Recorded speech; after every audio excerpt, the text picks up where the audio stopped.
Hi everybody! Welcome back to 17 Carat K-Pop.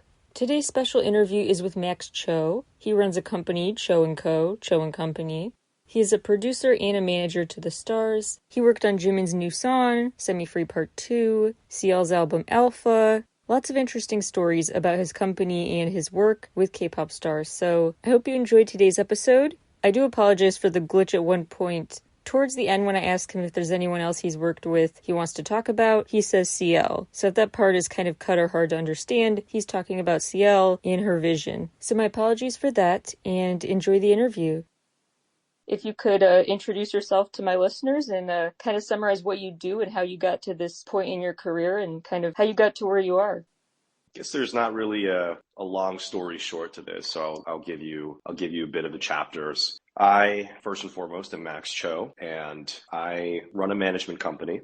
When I started this business, I was actually still a college student at NYU. And when I was there, I was initially a film student. So I went to film school, had been an aspiring film director, producer for a very long time.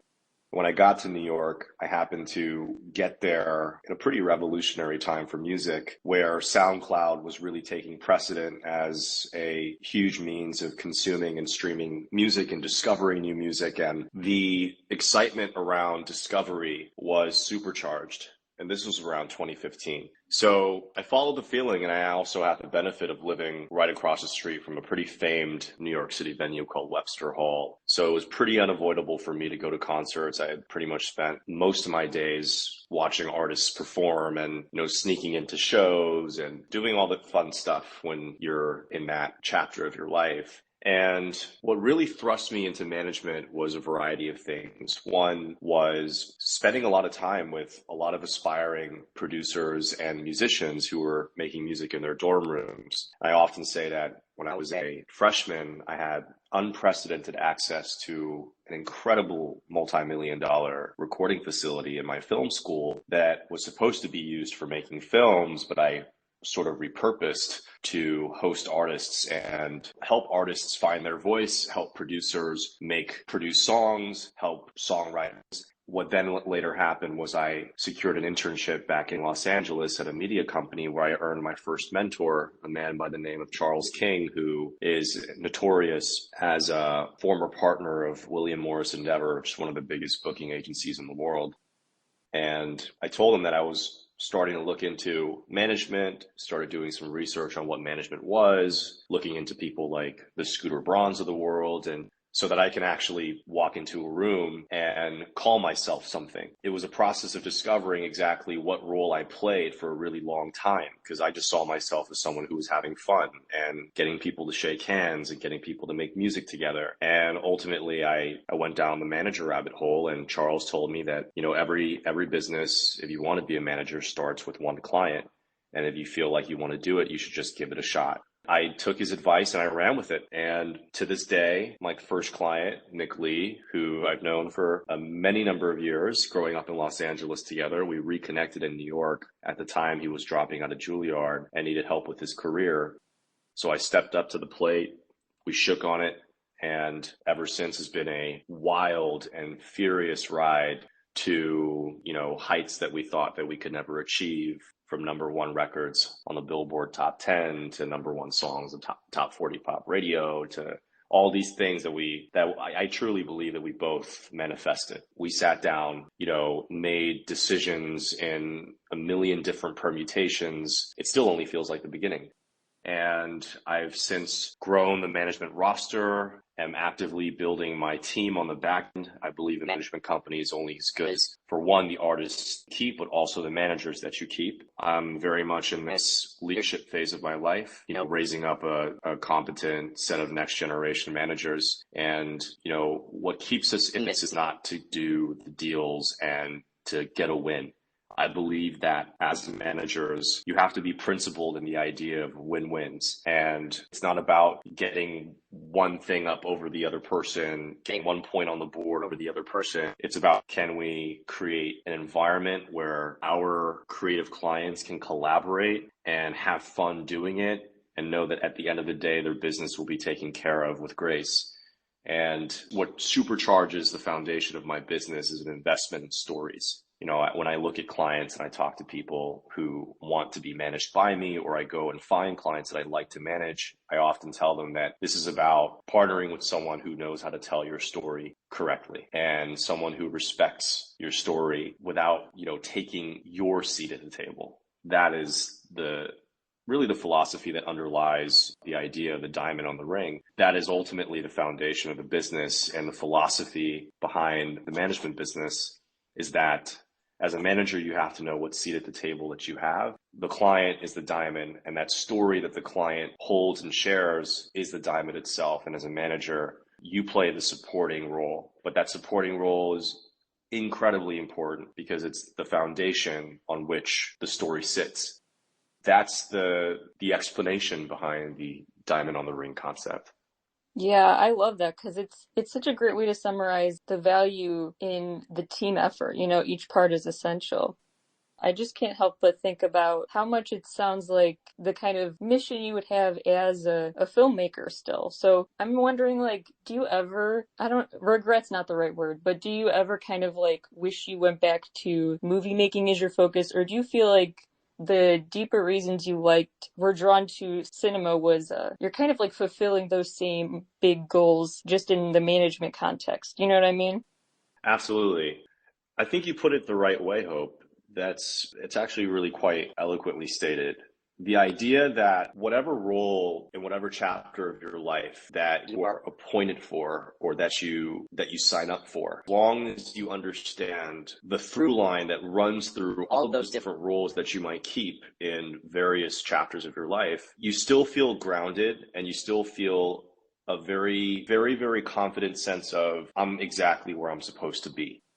You're exactly right in that I fully believe that in this role, I'm just manifesting the goals that I keep through a different medium. And where stories are king, I really believe is a filmmaker, as a director, a producer, as a manager, everyone in those different capacities all sort of hold the same set of skills in different mediums. And to answer your question simply, I don't regret it because I have a feeling and a sense that I'm exactly where I'm supposed to be in it. What I always do think about, though, is the power and the utility of visual media to amplify the role that I keep right now. I might not be as sharp as I was as a tool because I was often running and gunning, going to different countries, shooting documentaries in that phase of my life. So I really edited, shot, directed, wrote. I learned how to do everything A to Z as a filmmaker that I could possibly know how to do. And film school amplified the things that I already had. Certainly sharpened my tools. The biggest thing that film school did for me was help me to fall in love with stories and not style. Film school taught me that there's actually a method to the madness, that humans have a intrinsic desire to believe, because not only does it affirm something they want to believe about themselves, it helps them understand or see into the future in a way. So, I do think the best stories through management, as I was when I was a documentary filmmaker. I mean, one of the ways you could kind of speak to that power of the visual is still through music videos. Absolutely. Music videos will continue to be a tool and an art, and I have the highest regard for people who dedicate their lives to that craft. I had experience doing that and I enjoyed it. I got to spend time with some amazing artists making videos for them as well. But I've arrived at a point where music video directing wasn't the answer for me. It was always about the artist. It was about, in some way, shape, or form, finding a way to invest in someone who is brilliant in their own right, whether they sing or just write or just produce, and being that wedding band, right? I found that to really be the through line and what gives me satisfaction in what I do on a daily basis. I mean, I'm assuming every day is very different and there's not like a set day in the life kind of thing, but what is kind of the bulk of your time spent on doing for artists? Like, in what specific ways do you support them? It's very much a la carte, where the same strategy does not work for every client. And, I learned that every day.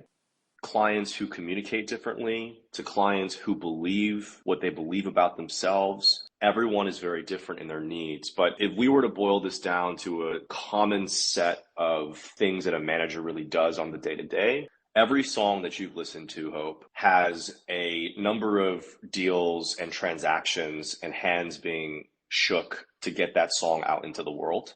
And as a record producer, because you are working on behalf of the artist to produce their song, and oftentimes there's a record company involved, what the producers have is leverage before those songs come out, where they decide that if a deal is fair, then my contributions can make a song that you want to put out as a record label and that you want to put out as an artist, but I need to sign a set of papers that get me compensated, that get me royalties, that evaluate my contribution to this work of art fairly. And a manager oversees the process from speaking to the other parties involved to get to a meeting of minds on the transaction that leads to a signature on the dotted line that leads to, of course, the songs hopefully coming out.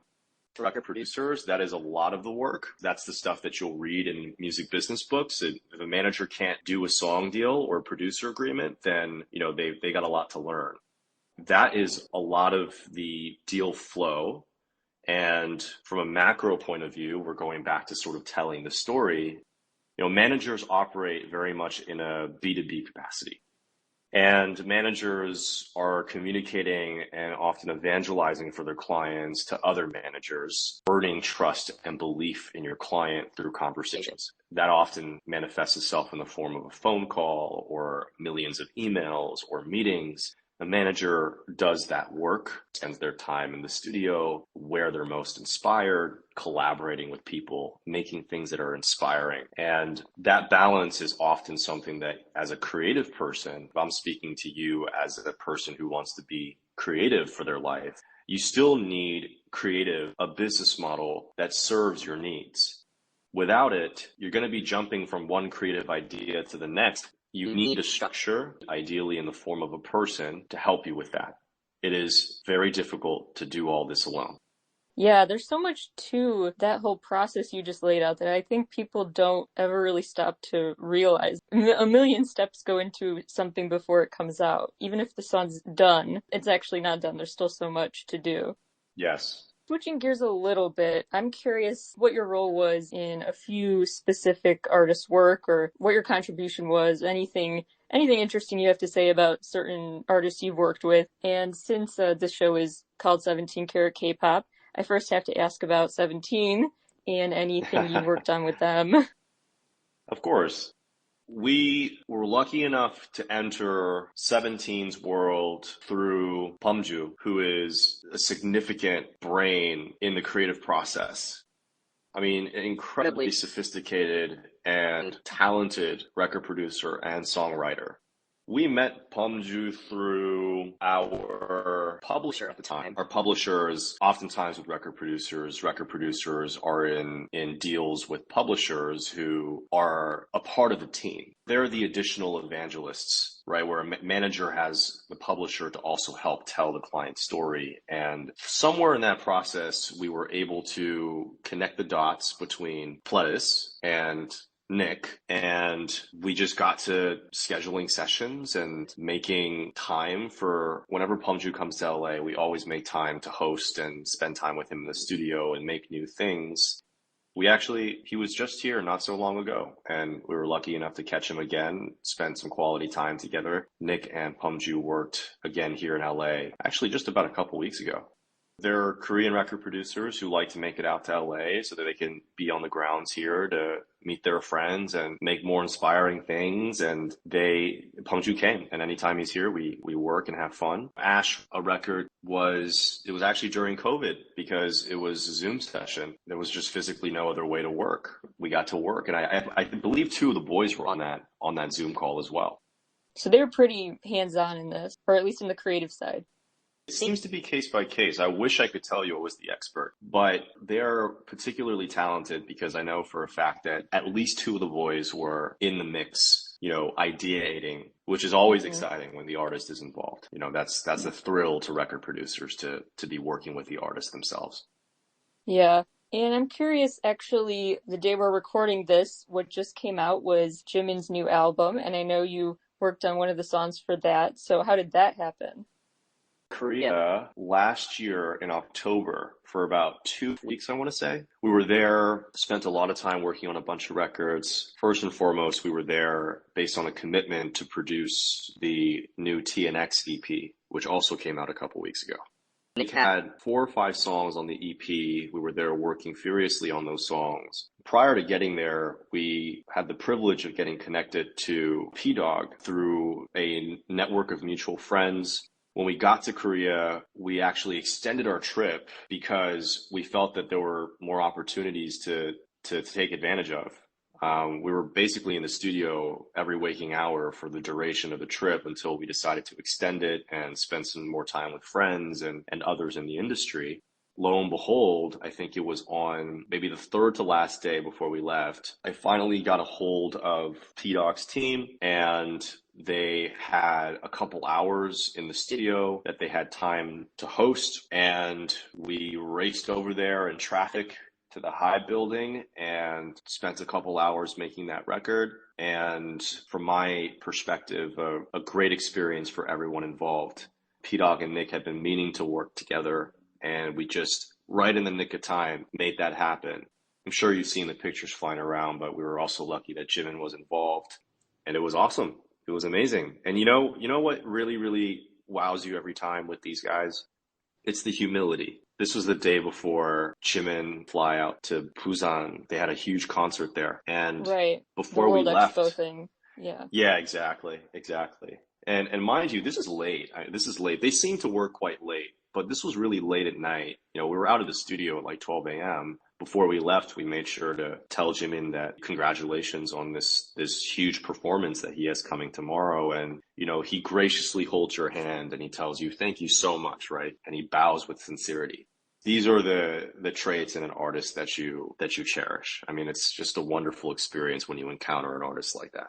Yeah. Has that been more often than not the case for you? Like pretty good interactions with the artists who are more hands-on in their work? You know, there are lots of different artists. I mean, this is all public information, but there are lots of artists who, and we're not just talking about K-pop here, Hope. This is Mm-hmm. across the industries. Some recording artists are truly recording artists in the very traditional sense of that term, where they are busy doing a million other things, and there's an industry to support the way that the artist gets a hold of songs so that they can listen to those songs and record those songs.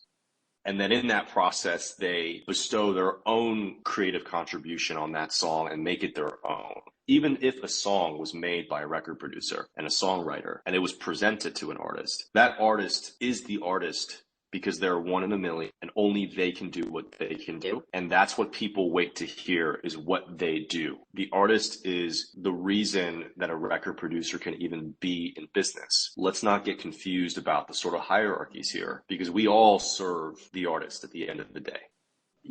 Sometimes is as humble and kind as a Jimin. That's what I'll say. Okay. Yeah, you don't need to name names. I was just curious how normal that is. It's everyone's a little different. You're dealing with personalities and different characters, and it's like when you're meeting friends, you're not meant to be in a relationship with everybody. You seek the relationships where you feel genuine attraction, and sometimes it's just not how it pans out. You can speak to many record producers and songwriters and managers and I assure you they'd say the same thing, that not every artist is a home run. We have respect for every single one of them. But if they're not right for us and we're not right for them, then there's someone better out there waiting for them. We just have a few minutes left, so I would like you to pick. Is there another artist you've worked with who you've really enjoyed your experience working with them? It doesn't necessarily have to be K-pop, but a certain artist who you were just very honored to work with or glad or just had a good experience with? Yeah, absolutely. Absolutely. I mean, countless. Top of mind, though, CL is a joy to work with. Really, truly the embodiment of a leader. Really had the honor to spend a lot of time with her in the past, give or take 2 to 2.5 years now, I think. And we've learned so much from her. We learned so much from her journey, and also bring authenticity into her work in a way that is distinctly her own. She's a treasure, and the people around her and the company that she keeps are also equally acting. And so I have to say, top of mind, I think CL still, in our book, has been one of the coolest and most awesome that we got to work with. Well, that's good to know because she comes across that way for sure. She seems very like focused. She has a clear vision of what she wants. She does. She does. She has a distinct creative vision, the passion and the inspiration. When you get to share that with her in the room, you can feel that all. It's incredibly inspiring to see. Any artist you worked with quite recently that maybe their music you worked on isn't out yet, but anything you can give a spoiler about or anything that you've recently worked on? Recently worked on, oh, there are always a lot of things going on. Are anticipating a pretty big song in the early summer that I can't speak of yet, but something that we're going to start ironing out soon. And man, I mean, dare you if I had to tell you everything. That's okay. I was just curious. But more just like big picture, do you have certain things you're focused on for the rest of the year, like for your company or just in your own just professional capacity? Like there are certain things you really hope to do this year? Yeah, absolutely. Well, Cho and Co, for one, it's an intense growth phase right now. And when I say intense, it's more so the intensity and the thought process of what we placed to be, at least what I envision where this should all go. And building the team on the back end is a big part of that, but also building partnerships is a big part of that. So sneak peek wise, I can tell you that I've had some interesting conversations with key folk in Korea on a way to partner and create ventures where we can share our resources and create something mutually beneficial, recontextualize our local music industry or domestic music industry into, what Hive is doing incredibly well, fashion a media company in a global way. I get to work with people and clients who all intrinsically possess a set. And so in a way, what we have to do based on my personal aspirations of my clients is to franchise a global mindset and to do that with people trust in Korea or in Sweden or in Toronto. My team is thinking very creatively about how to build out that infrastructure to create something that can protect our clients more fiercely in a way that we haven't quite been able to do before. So big year, exciting year. Yeah, it sounds like it. So for those who really want to learn more and maybe even get in touch with you, where should they go? Where is the website for your company, social media handles, whatever you want to plug? You can certainly link my Instagram, which is just my first and last name in the handle. It's Max Cho, Maxcho. I am very actively reading messages there. Website this year, but my Instagram is functioned mainly as a resume, and I'm quite old fashioned, and then I pick up the phone and do my emails. Oftentimes my friends call me an old man for that, but Instagram is certainly the best way to get in touch for now. And I will happily give you more information on websites and things like that in the near future. All right, sounds really exciting. Well, I'm excited on your behalf, and I really hope this year really is a good, prosperous year for your company. I just respect the value of your company, the values that guide it. So I really do appreciate you telling me more about it, and thank you so much for your time. Thank you, Hope. I'm happy you reached out. People can derive some value from this and can be equally as inspired as you were. It brings me joy that you resonate with the mission of the company, because that is everything that I try to keep and think about when it comes to building something that's worth building and something that can last. When I first heard the wedding ring analogy, that was like really crystallizing to me, because I just think management companies should really have that view of it, of really just there's not a power struggle, between you and the artist. Absolutely. Yeah. We plan on keeping that, just doing the best by our artists. Awesome. Well, keep up the great work. Thank you so much and have a good weekend. Fantastic. Likewise, Hope. Have a good weekend. Thank you. You too. Bye. Thanks again to Max Cho for being on the show. A transcript of this interview will be up eventually, so make sure you're subscribed to the free newsletter, 17caratkpop.substack.com. Thank you, and I'll talk to you all again soon. Bye, everybody.